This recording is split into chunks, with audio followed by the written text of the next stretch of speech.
बहुत समय पहले की बात है। एक छोटे से गांव में एक व्यापारी रहता था जिसका नाम रघु था। रघु का व्यापार बहुत अच्छा चल रहा था और वह अपने धन और सफलता पर अत्यधिक गर्व करता था। वह हमेशा दूसरों को ताना मारता, मैं जितना मेरे जैसा सफल इंसान इस दुनिया में कोई नहीं है। रघु का यह घमंड दिन ब दिन बढ़ता गया और वह सबको नीचा दिखाने की कोशिश करता था। एक दिन गांव में एक साधु बाबा आए।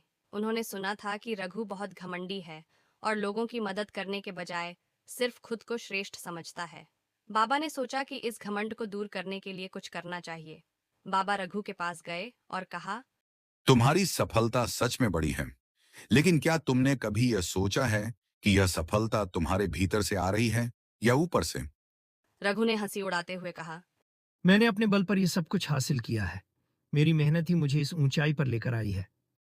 साधु बाबा मुस्कुराए और बोले, ठीक है, मैं तुम्हें एक चुनौती देता हूं। अगर तुम इसे पूरा कर सको, तो मैं मान लूंगा कि तुम सच में सबसे बड़ा व्यापारी हो। लेकिन अगर तुम असफल होते हो, तो तुम्हारा घमंड गिर जाएगा। रघु ने चुनौती स्वीकार कर ली। बाबा ने उसे एक झील के बीच में स्थित एक छोटा सा टापू दिखाया और कहा, तुम्हें इस टापू पर एक बर्तन में जल भरकर लाना होगा, लेकिन ध्यान रहे, ये जल बिना किसी बाहरी सहायता के लाना होगा।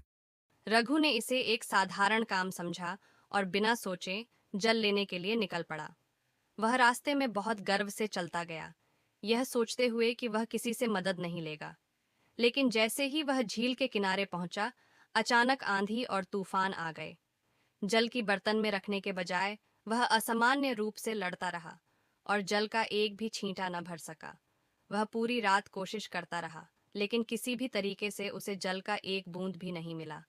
सुबह होने पर वह थक कर चूर हो गया और उसने हार मान ली। उसके सामने बाबा खड़े थे, मुस्कुराते हुए। बाबा ने कहा, देखो, तुम्हारा घमंड तुम्हारी हार का कारण बना। अगर तुमने अपनी सच्चाई को स्वीकार किया होता और किसी से मदद ली होती, तो तुम सफल हो सकते थे। रघु का चेहरा झुका हुआ था। उसे एहसास हुआ कि घमंड इंसान को बहुत कुछ सिखा सकता है, लेकिन अगर वह अपने आत्म गौरव में इतना खो जाए कि दूसरों की मदद की अहमियत को न समझे, तो वह कभी भी सच्ची सफलता नहीं पा सकता। उस दिन के बाद रघु ने अपने घमंड को त्याग दिया और लोगों से विनम्रता से बात करने लगा। उसने यह सीखा कि असली सफलता न केवल अपने बल पर होती है, बल्कि दूसरों की मदद लेने और उनकी इज्जत देने में भी छिपी होती है।